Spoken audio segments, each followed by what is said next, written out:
well. So, okay, well, we'll get into things to make sure that we maximize our time together since we just have a half hour this morning for our topic in 10. So welcome to Changing the Game, season 4. We're going to be talking about 3 hot lead strategies this season. And, referrals are the lifeblood of businesses. But to build a practice that's really sustainable and gives you the flexibility that you're looking for, it's great to have a practice where you can get ongoing leads from multiple sources, not just having to ask. So I'm your host, Jennifer Hensley with Playmaker Coaching and Consulting. And after 20 years of working with advisors, we're bringing you the best ideas from some of your peers in this webinar so that you can have those small steps forward that can create some big wins for you and your practice. So it's opening day. I know the Brewers are at it today, and it is opening day for our webinar series as well. This webinar is specifically for advisors and teams to learn how to up-level your marketing to achieve your goals with a playbook for success. So we have a lineup of 3 fantastic advisors this season, starting with Matt Thibodeau. He's from the Kenningham office in Colorado, and he'll be telling us a little bit more about himself in just a minute. And we're going to be talking today about speaking engagements to generate leads and why you should consider this possibly as part of your lead generation strategy. So welcome, Matt. Great to have you. Tell us a little bit more about your practice, how long you've been in practice, what your team looks like, your clients. Give us a little bit of background. Sure. Thanks, Jennifer. And nice to have everybody on the call as well. So I've been in the business going on 11 years. And so I'm with Northwestern Mutual in Denver. I grew up in New York. I've got one W-2 employee named Zach Harris. He's a CFP. And then I also mentor new advisors as a field director. So I have at any time about 5 to 10 advisors. I also mentor kind of as the extension of the team. And our unique value proposition is helping people achieve more than they knew was possible, and doing so by simplifying their very complex financial needs into an actionable plan that we can review in a lifelong relationship. Awesome. And I know that from some of our work together, you work a lot with business owners, analysts, engineers, accountants, that's kind of what your typical client looks like. So let's talk a little bit about as a part of our topic in 10, and then we're going to open it up to questions. So feel free, if you're on the line, drop your questions in the chat, or in about 10 minutes, we'll open it up and you can just ask your questions live to Matt at that time. So Matt, tell us a little bit about when you think about speaking engagements, why is that part of your strategy for this year of where you want to get leads from?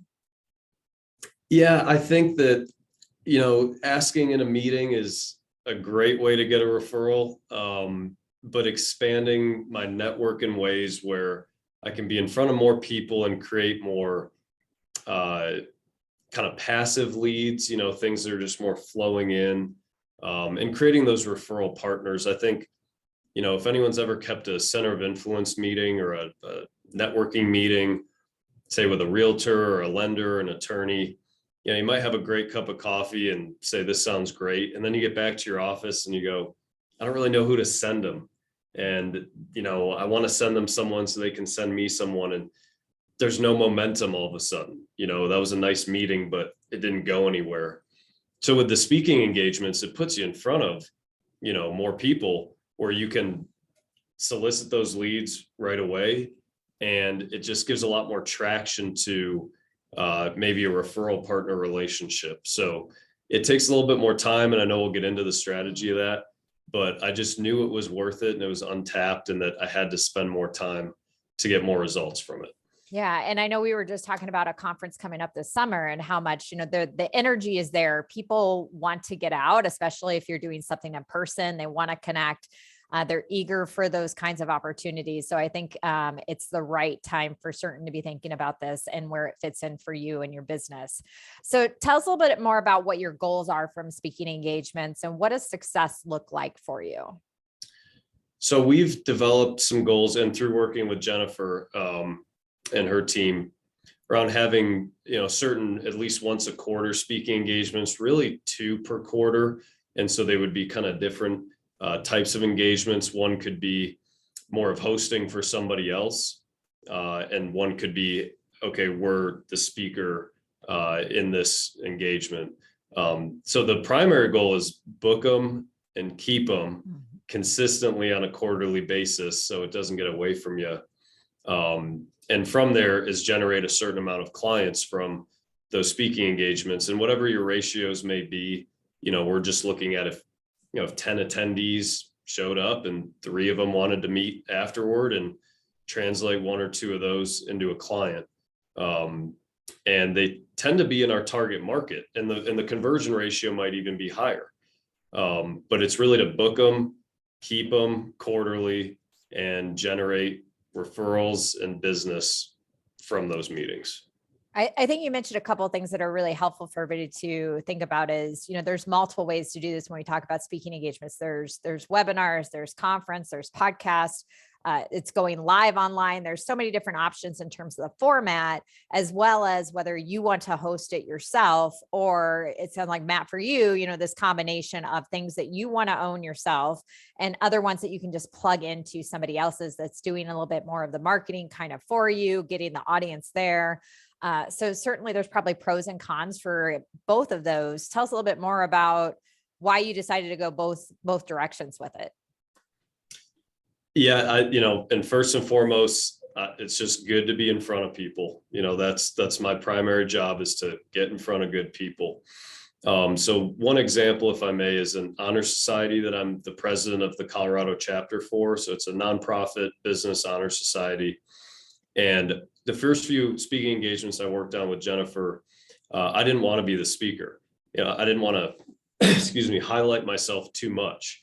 So I wanted to promote and market that, but have someone else speak. I had a speaker who works in franchising, and I had a speaker that I'd have to think again. But regardless, on that side of it, I'm not the focal point, but I was the organizer. So I have everyone's contact information. I'm talking to registered attendees. I'm talking to the speaker. I'm really the facilitator. So I have all the different touch points. And so I'm not there marketing, financial planning, services, but it's really a softer approach. And it's nice too, because then you don't have to do all the talking, but you have all the contacts. And then other people come up to you and say, hey, could I speak next? And you get momentum. On the side of, I want to go to someone's office and speak in front of their team. A good example for me is a mortgage lender. I want to get in front of 10 mortgage lenders and say, here's what we're doing, give some good insight and free education that's a value add just for their business. So I'm not trying to just pitch, here's what I do, but it's here's what I do and here's how that could help you. And also then look to meet with them one-on-one, and whether that's as a client, a referral partner, or both. And so I think there's just so many different ways you can do it, and be creative. There's almost any way you can host a speaking engagement and get in front of people. It doesn't need to be 1 or 2 different ways, but find something to start with. And I know we'll get into how do you start, but yeah, get one booked and then open it up to different creative ideas. Well, and it's one of the things that you probably have the most control over is your message and getting your message out there, like you said, getting in front of people. And I'm just showing like the flyer that we worked on putting together for one of those events and everything, of like, how do we engage the audience and everything, get them excited about it with the compelling topic, and highlight your expertise of, that they can be excited of the opportunity to hear from somebody that's bringing new and creative ideas and everything to the forefront from them. So tell us a little bit about when we think about, now that you've been doing a little bit, or you have this goal to do some quarterly on your own, as well as with other individuals, what have been some of the steps that you've taken to get going with that and start to get some traction?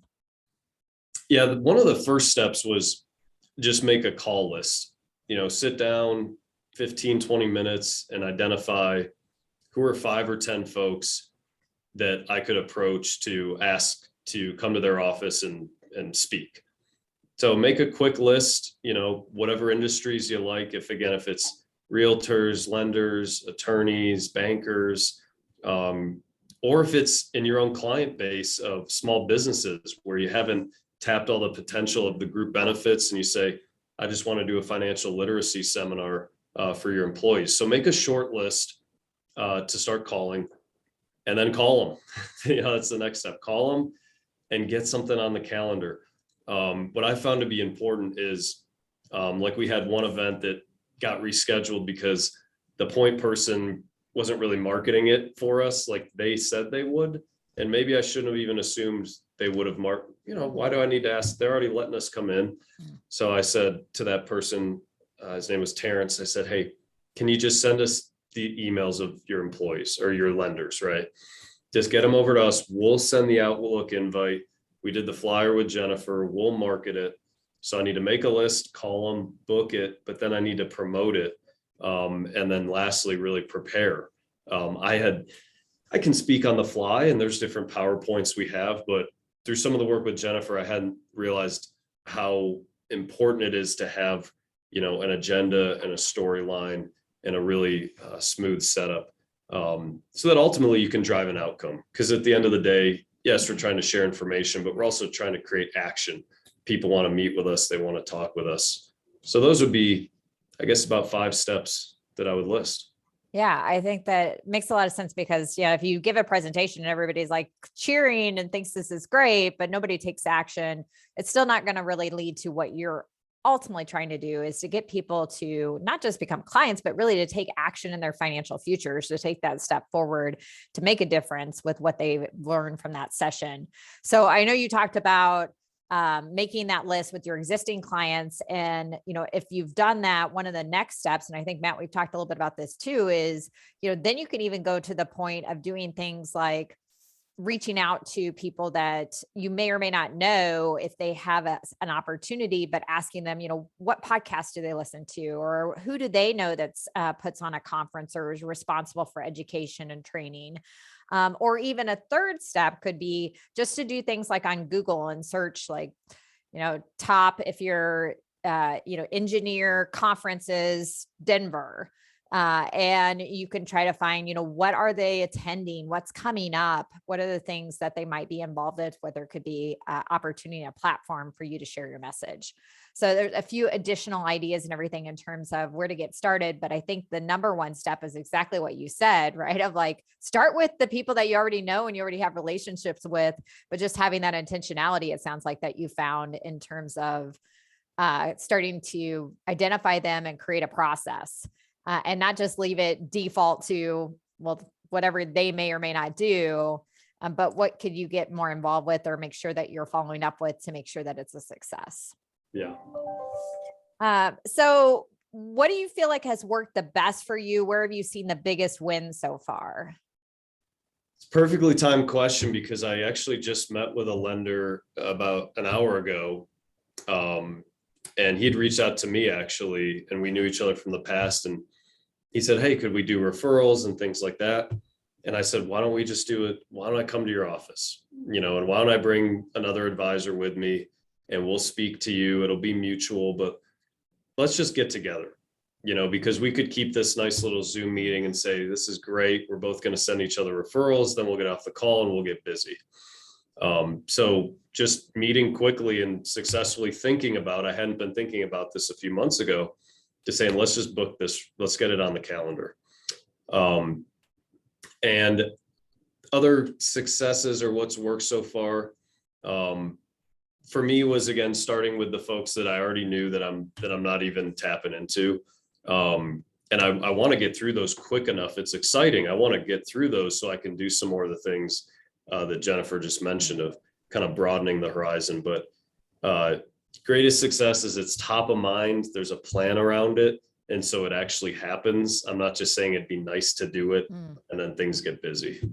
Yeah. And I know you've done some things within like LinkedIn as well around, reaching out and inviting specific participants to attend or tagging people in there to create more traction, highlighting some of the things that you're doing after the fact so that your speaking engagements aren't just a one-day experience that people have with you, but that they're continuing to see you and you're adding more value for them, which I think is one of the number one things I hear from meeting planners is, are they really adding value? Are they really helping me? How is it a win-win? So tell us a little bit more about, anything else that comes to mind in that space for you.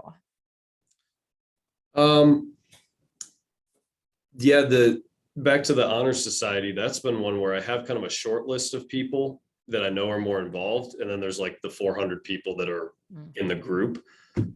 So I've built relationships in, different groups where people that have shown up, people that have expressed interest, they won't just get the blast email. They'll get a personal note, maybe 20 of them out of 400 of like, hey, I'd really love if you could show up, because you've expressed interest, you've been there before. So once you get momentum with it and you can get people kind of, and this one, it's quarterly and now they're kind of used to it. Okay, this is a quarterly thing. I've been to one before. And then the group activity on the social media has actually heightened. So there's more conversation on there. There's more likes, more comments. So it just kind of snowballs, but getting started is that hardest part. Yeah. So tell us a little bit more about that. And that might be the answer to this question is what's been really the greatest challenges for you right now? Yeah. Well, one of the events with a lender we had, they had to reschedule as I referred to, they hadn't marketed it. And, I really thought they would, but, it's just the promotion part, driving the promotion, knowing the people are going to, we're going to drive all the way to their office, that they're going to remember that we're even supposed to be there. So I think it's a little bit of, if you can a bit over communicate with your kind of event organizer or your COI that invited you, right? It's worth it to spend a little bit more time promoting and trying to make sure that this thing's going to go as I wanted. It's just not as simple as, great, it's scheduled, I'll see you then. So that's certainly a challenge to make sure that, I've done all this work to get it booked, but that it's going to go the way we want. And then there has not been much of a challenge to get the names, the referrals afterward, because we'll just do a sign-in list. That could be a challenge if we're not prepared. Do a sign-in list, make sure you have all the contact info, somehow subtly allude to, don't just say, if you want to chat, let us know. Be like, hey, we're going to follow up with you in a couple of days with the materials, and tell them that you're going to follow up, so that you didn't just have some great meeting and then, 2 days later, you're like, oh, I don't really want to email them or call them because I don't know if they're expecting it. Mm-hmm. Tell them you're going to reach out afterward so that you can get in front of them. Yeah.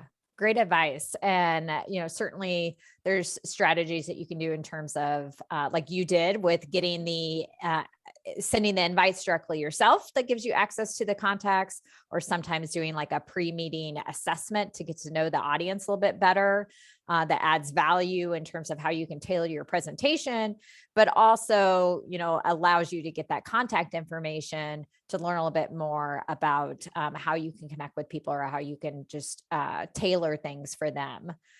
So you shared a little bit about, what some of the things are that you've learned. We always want to make sure that we give our audience we call it a try it at work tip. What's one small step that they can do, in the next 2 weeks, really bite size, that would be a good step to help them get started in the space. If they're thinking, hey, I want to do more speaking engagements, I'd love to be able to get more leads out of speaking. Where should they start?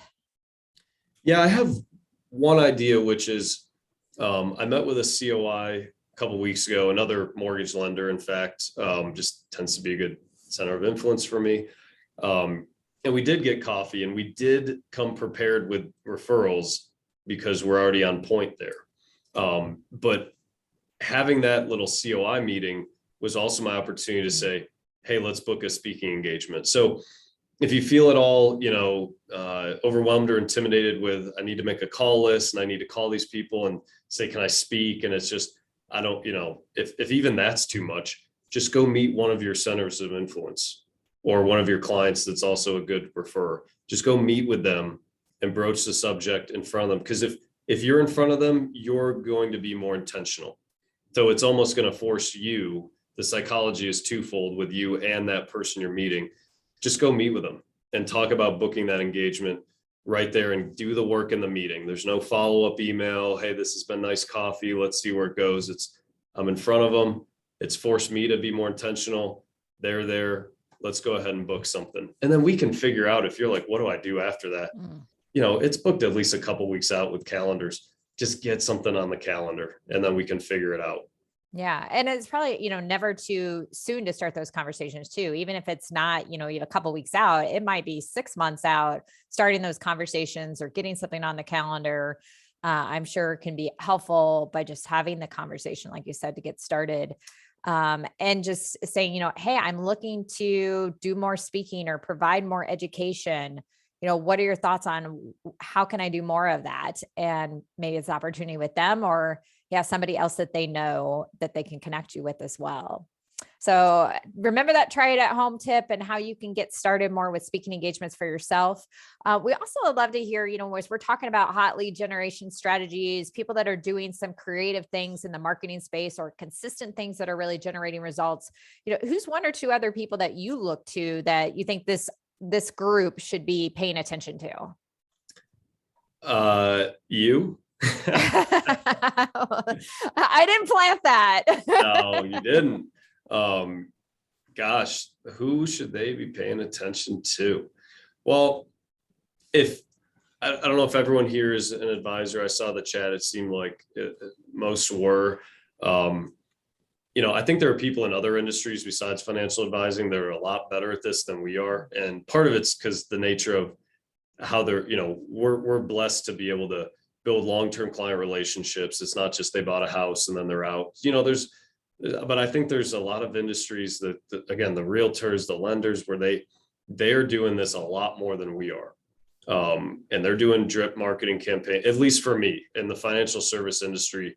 Marketing was always kind of lacking. And that's why I work with Jennifer, but, look and see who's hosting events and just go to theirs, and see what's work and piggyback off theirs. That could be another quick tip. If you don't book your own after this meeting, just go attend some other people's and see how they're running them. And you could get some piggybacking from that. Yeah. Great idea there. So let's open it up for some questions and answers. So feel free to add your questions into the chat, or if you have a question and you're comfortable unmuting yourself, we'd love to have you just unmute yourself and share. But what questions come to mind? And as those questions start to come in, one of the most common questions I get, Matt, is around, how do you even identify organizations? And you talked a little bit about this. And the kind of the trade-off, the question around that too, is the trade-off of, do I get in front of an audience of 500, but they're not really my ideal clients, or an audience of maybe it's only 5, but they're the perfect audience? Like, how do you think through that? Good question. Well, I can say that we had a pretty successful speaking event. It was years ago now. Should do more of that. It was in front of a company of at least a couple hundred people. And so maybe they all weren't ideal clients, but we went as a team. So we had kind of, me and someone a little bit more senior and a little bit more junior. And so we divided and conquered. So if you're going to go do the big group, I would say, why not? It's better odds. And if they're not in your ideal market, hopefully there's someone else in your organization that you could split the case with or the like. I do like the intimate, if especially a lot of offices, it might be about 8 people, right? So I do like that one. And that's probably more my preference and comfort level. But with a big group, if you're worried about the target market, just bring a senior or junior advisor with you, because there's no reason you shouldn't be in front of that many people. Yeah. And that's excellent that, you can start small, or there's various different ways, like we talked about, in terms of how you can approach this. If you're maybe uncomfortable in that larger setting. And sometimes those smaller ones can be much more beneficial, because you can make it, like you said, a little bit more intimate and convert more people out of it, because you're able to go a little deeper with them, tailor a little bit more specifically to them. So one of the other questions that we hear often is, how does having clarity, you talked at the beginning about your value proposition, how you help people, what sets you apart. How does having clarity on that, how has that helped you to be more successful, you think, in terms of positioning yourself for speaking engagements? Yeah, I mean, first and foremost, it can be concise and it sounds authentic. And I think that's really important. You might have come up with different vision and mission statements over time or value propositions. And do you have conviction around it? And do you own it? And could you, be woken up at 3 a.m. in the middle of the night and you say value prop and you just spit the language right out. So I think the conviction around it, and it's very clear and compelling. And Jennifer helped me with this. It's not just a shotgun. Although we might have layers of clients we do want to work with, it took some courage for me to go put on paper, here's who we're targeting, and being more specific, versus just, yeah, we can help all these different people. Here's the different ways. That may be true, but to say we're working with analysts and engineers and small business owners, it doesn't exclude, okay, if I'm sitting in front of a doctor, it doesn't mean it can't be, but taking that step of owning your target market and what you think your true value is to actually get in front of the people you're trying to. So it's intentional. Yeah. And I think it's part of your story of, when you're talking to a meeting planner about how you can help them, what value you bring, I think it probably makes that easier, I imagine, to talk about how you can serve them, because you've got that clarity about the problem that you solve and how you help people. So we appreciate everybody's time today in this conversation. Again, thanks, Matt, for being with us today. If you didn't get your question answered, or you have some additional things that come to mind after this conversation, here's what you can do. Email Jennifer@playmakercoach.com, or join us online at the NM Marketing Playmaker group in Facebook and drop your question there. We'll make sure to get that answered and get back with you. Anybody who is registered should get the replay sent out tomorrow. And stay tuned for our next sessions and everything.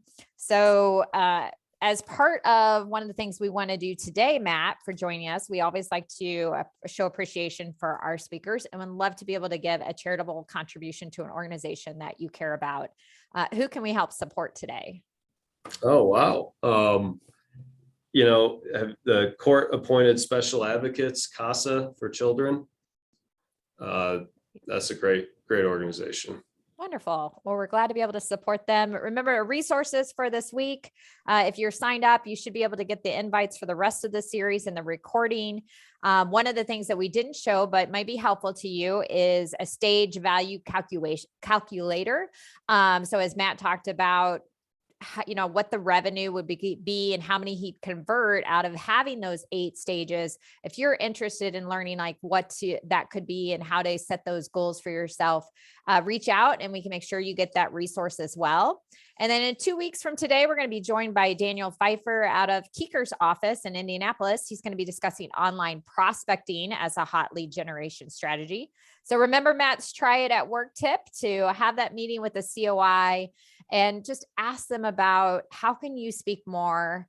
What ideas do they have? So I have one final thought for you today as we wrap things up.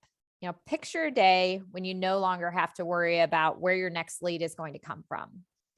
Picture a day when the audience claps and the attendees say, I want to work with you.